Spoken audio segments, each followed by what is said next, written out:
Hello guys, ഇന്ന് നമ്മൾ ഉണ്ടാക്കാൻ പോകുന്നത് കുട്ടികൾക്ക് ഏറ്റവും ഇഷ്ടമുള്ളൊരു ഷേക്കാണ്. അതിനായിട്ട് ഞാൻ 8 പീസ് ഡാർക്ക് ഫാൻറ്റസി എടുത്തിട്ടുണ്ട്. അത് ഓരോന്നും ക്രഷ് ചെയ്ത് അതിൻ്റെ കൂടെ ഐസ് ക്യൂബ് ഇട്ടിട്ട് മിക്സിയിലൊന്ന് അടിച്ചെടുക്കുകയാണ്. അതിനുശേഷം 2 സ്കൂപ്പ് ഐസ്ക്രീം അതിനോടൊപ്പം ചേർത്ത് വീണ്ടും ഒന്ന് നന്നായിട്ട് ക്രഷ് ചെയ്തെടുത്തു. ദെൻ 450 മില്ലി പാലെടുത്തിട്ടുണ്ട്. ഇത് 3 പേരുടെ ക്വാണ്ടിറ്റിയാണ്, അതിനാണ് 450 മില്ലി പാല്. ആ 450 മില്ലിയും ഞാൻ കുറച്ചായിട്ടാണ് ഒഴിച്ചു കൊടുത്തത്, അല്ലെങ്കിൽ ചിലപ്പോൾ മിക്സിയിൽ നിന്ന് തെറിക്കാൻ സാധ്യതയുണ്ട്.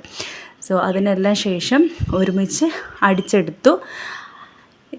എല്ലാം നന്നായിട്ട് മിക്സായി ഉറപ്പാക്കിയതിന് ശേഷം ഇത് ഗ്ലാസ് എടുത്തു. നമ്മുടെ ഹെർഷീസിൻ്റെ ചോക്കോ സിറപ്പ് എടുത്ത് ഗാർണിഷ് ചെയ്തു. ദെൻ അഗെയിൻ ഐസ്ക്രീം ഇട്ടു. അതിന് പുറത്ത് ഒന്നുകൂടി ഗാർണിഷ് ചെയ്യാനായിട്ട് നമ്മൾ സിറപ്പ് ഒഴിച്ചിട്ടുണ്ട്. സ്വാദിഷ്ടമായിട്ടുള്ള ഷേക്ക് റെഡിയാണ്.